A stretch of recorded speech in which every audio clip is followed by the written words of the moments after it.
The Jordan River has long been a source of religious and cultural significance, but recent events have brought something unexpected and terrifying. As the river dried, what emerged from its depths horrified many people. The water is disappearing. The Jordan River, once a mighty barrier and a source of life, is turning into a trickle. And while environmentalists are panicked, biblical scholars are absolutely stunned by what is coming up from the dry earth. It is like a time capsule has cracked open. We are finding things that date back not just thousands, but hundreds of thousands of years. From the true route of the Exodus to the remains of meals eaten by lost species of humans, the drying river is rewriting the past. And you won't believe what they found first. The stone giants of the South.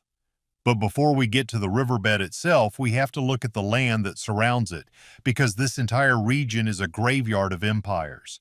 Jordan is a land of contrasts where ancient history meets modern innovation, and that is not just something of today, it has always been the case. No matter where you look, there is something that would leave you speechless. One of the biggest discoveries to date has been that of Petra. It is a city carved into the red sandstone cliffs of Jordan over 2,000 years ago by the Nabateans, and it is a sight you simply will not forget. The entrance to Petra is through the narrow canyon known as the Sick, which feels like you are walking through a magical geological tunnel. The walls tower above you, blocking out the sound of the outside world, creating a suspense that builds with every step. Suddenly, the rock walls part, and you see the treasury, the most famous building in Petra. It is a massive, intricately carved structure that was once believed to hold hidden treasure. Although it is just a mausoleum now, it is still one of the most impressive things you will ever see. But here is the catch. The treasury is just the beginning. Petra was once a thriving hub of trade and commerce, and it shows in how the entire place is carved. It is no average handiwork. Years and years of intense labor went into it to make it what it is. Plus, it had to be made that way for it to have survived all these centuries. There is the Great Temple, which was dedicated to the Nabatean gods and was a place of religious ceremonies and rituals. Then you have the monastery, located high up on a mountain, a massive structure with stunning views. It was probably a temple, but little remains of its original interior today. There are also the royal tombs, which were carved into the rock for the Nabatean elite. The tombs are decorated with intricate carvings, and they are a testament to the skill and artistry of the craftsmen of the era. The most impressive of these tombs is the urn tomb, which features a massive urn-shaped structure carved into the rock. But despite all of that, one of the most fascinating things about Petra is its sheer scale. It covers an area of over 100 square miles, and it is believed to have had a population of around 30,000 people at its peak. That is a lot of people for a city carved into the side of a mountain in the middle of a desert. The Nabateans were incredibly advanced for their time, possessing a complex system of water channels, cisterns, and dams that allowed them to thrive in harsh desert environments. This is the crucial detail most people miss. They were masters of water control. In a place where water is more valuable than gold, they engineered a way to survive. Petra was lost to the outside world for centuries, only to be rediscovered in the early 19th century by Swiss explorer Johann Ludwig Burckhardt. Since then, it has become a popular destination for travelers and adventurers from all over the world. It is a UNESCO World Heritage Site and a symbol of Jordan's rich cultural heritage. One of the most important discoveries in Petra was the Nabatean Theater, which was uncovered in the early 20th century. This massive structure could seat up to 4,000 people and was used for everything from religious ceremonies to theatrical performances. Another important discovery in Petra was the Petra Church, found in the 1990s. This early Christian church was built in the 5th century and was one of the largest and most impressive churches in the region. It is believed that the church was used by the Byzantine Empire, which controlled the region at the time. In addition to these structures, archaeologists have also discovered numerous artifacts in the area. These artifacts include pottery, jewelry, and coins, as well as tools and weapons. They provide insight into the daily life of the Nabatean people. But it was not just that. With these discoveries, it also became abundantly clear that there was a need to look into Jordan with a macro lens. That is where things got crazier, and also what brings us to the water itself. But just as the Nabateans mastered the water, nature is now taking it back. revealing secrets that were never meant to be found. When the water ran dry.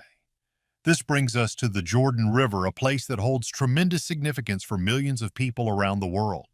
This 156-mile-long river winds its way from the north to the south, passing through the Sea of Galilee and finally into the Dead Sea, the lowest point on Earth. And it is not just the stunning natural beauty of the river that makes it so special. For Christians, the Jordan River is a site of immense religious importance, as it is believed to be the very spot where Jesus himself was baptized by John the Baptist. But the Jordan River's significance does not end there. Both the Old and New Testaments are filled with references to the Jordan River and the events that took place in its vicinity. In fact, the river was the site of several pivotal moments in the history of Christianity. For instance, it was where John the Baptist began his public ministry and where countless others have been baptized over the centuries. According to Joshua chapter 3, verse 9 and 10, God commanded the Israelites to stand in the Jordan River when they reached its waters. Tell the priests who carry the Ark of the Covenant, when you reach the edge of the Jordan's waters, go and stand in the river. Joshua said to the Israelites, "Come here and listen to the words of the Lord your God." With things like this, there are three categories people are divided into. There will be people that totally dismiss the entire idea, those that believe it at face value, and those who want to dig deeper. The combination of all three of these categories brings us more and more discoveries about the Jordan River area every year. But here's the problem. The river is drying up. Due to modern water diversion for agriculture and climate issues, the flow has reduced drastically. This is an ecological disaster, yes, but for historians, it is an unprecedented opportunity. As the waterline recedes, the muddy banks are exposed for the first time in millennia. It is like the tide going out and never coming back in. And in that mud, history is waiting. When you combine the receding waters of the Jordan with the shrinking Dead Sea, you get a recipe for discovery that happens once in a civilization. The lower the water gets, the more caves become accessible in the surrounding limestone cliffs. Caves that were previously too difficult to reach or too hidden by the landscape are now opening their mouths, inviting explorers to come inside. This isn't just about finding a few old coins. We are talking about finding the library of a lost sect that predicted the end of the world, the Library of the Lost Sect. One of the biggest discoveries of the Jordan River area was the Dead Sea Scrolls. These ancient manuscripts, discovered between 1947 and 1956 in 11 caves near Khirbet Qumran on the northwestern shores of the Dead Sea, are approximately 2,000 years old, dating from the 3rd century BCE to the 1st century CE. But apart from being old, what makes them so special? For starters, the Dead Sea Scrolls represent the earliest evidence of the biblical text in the world. The majority of the scrolls were written in Hebrew, with a smaller number in Aramaic or Greek. Most of them were written on homemade parchment, with the exception of a few written on papyrus. Although the vast majority of the scrolls survived only as fragments, scholars have managed to reconstruct from these fragments approximately 950 different manuscripts of various lengths. The manuscripts fall into three major categories: biblical, apocryphal, and sectarian. The biblical manuscripts comprise some 200 copies of books of the Hebrew Bible, including fragments of every book except Esther. Among the apocryphal manuscripts are works that had previously been known only in translation or were completely new information that no one had seen or heard of before. The sectarian manuscripts reflect a wide variety of literary genres: biblical commentary, religious legal writings, liturgical text, and apocalyptic compositions. Most scholars believe that the scrolls form the library of the sect that lived at Qumran, known as the Essenes. However, it appears that the members of this sect wrote only part of the scrolls themselves, with the remainder having been composed or copied elsewhere. The discovery of the Dead Sea Scrolls represents a turning point in the study of the history of the Jewish people in ancient times, for never before has a literary treasure of such magnitude come to light. So, to say that the scrolls are special would be an understatement. And so was their discovery. The first 7 scrolls were discovered purely by chance.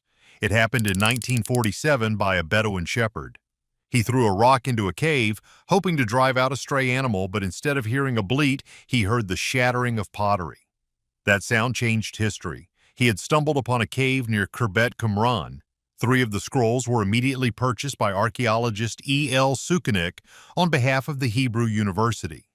The others were bought by the Metropolitan of the Syrian Orthodox Church in East Jerusalem, Mar Athanasius Samuel.